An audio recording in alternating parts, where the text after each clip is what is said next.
Hello guys, so ayan yung nakikita ninyo kung sino yon. Siya yung aking panganay na masipag mag-aral. Siya si Kuya Kyle. At inihatid siya ng kanyang tito gamit ang kanyang kolong-kolong na sasakyan. So ganyan siya minsan kapag hindi siya maihatid ng kanyang isang tito na ng tricycle. So thank you sa mga tito niya na tinutulungan siya na ihatid sa kanyang school. Malapit ang kanyang school pero syempre mahirap din naman kung lalakarin lang nila at mapapawisan. So ayan, so inihatid siya papunta doon sa school niya.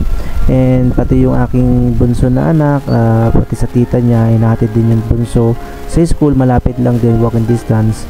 So thank you sa tita din niya. And ngayon sa nakita namin, naisip ko na bakit hindi na lang para makatipid, mag e-bike na lang. So ayan, napag-desisyon na namin na ayan na, si bumili kami ng e-bike.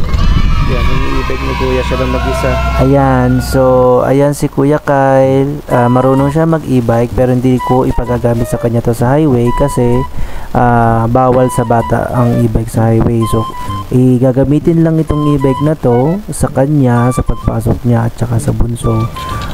Yan na si Kuya. Kapag hindi available yung tricycle and pwedeng gamitin ay e-bike lang, so makakatipid din kami dito kahit pa paano, panghatid sundo lang sa mga bata at konting pamamalengke. So pwede magamit itong e-bike. Try na mo Kuya ha, try na mo. Preno. Wow. Okay. Okay na, patay mo, patay. Wow, nakapag-drive na si Kuya. At ayun na nga guys, so ito na ang aming ginawa. So nung nakita ko na gano'n ang situation, so pumunta kami sa factory ng e-bike. Ayan yung aming binili. So dumating na yung aming e-bike. So dito yung sa Alicia Isabela. Kung gusto nyo umorder din, kumuha ng mga brand new na e-bike, yan, mayroon sila dito, may warehouse sila dito. So nandito sila ngayon.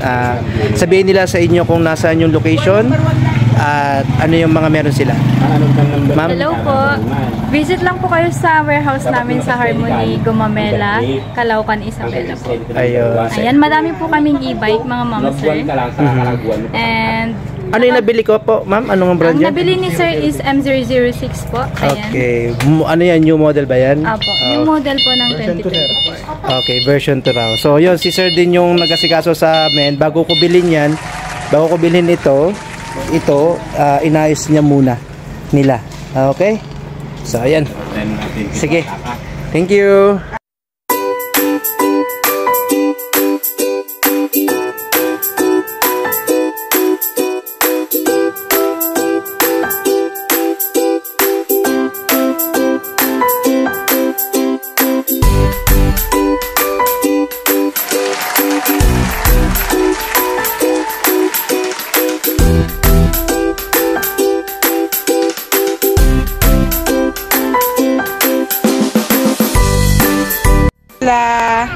Oh, Kyra, hello. Kuya. Kuya.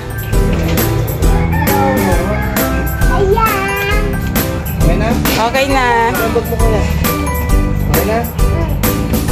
O, hawak ka ading ha. Aalis na sila. Magdadrive na sila ng ng 3 wheels. Bye-bye. Bye-bye. Bye-bye.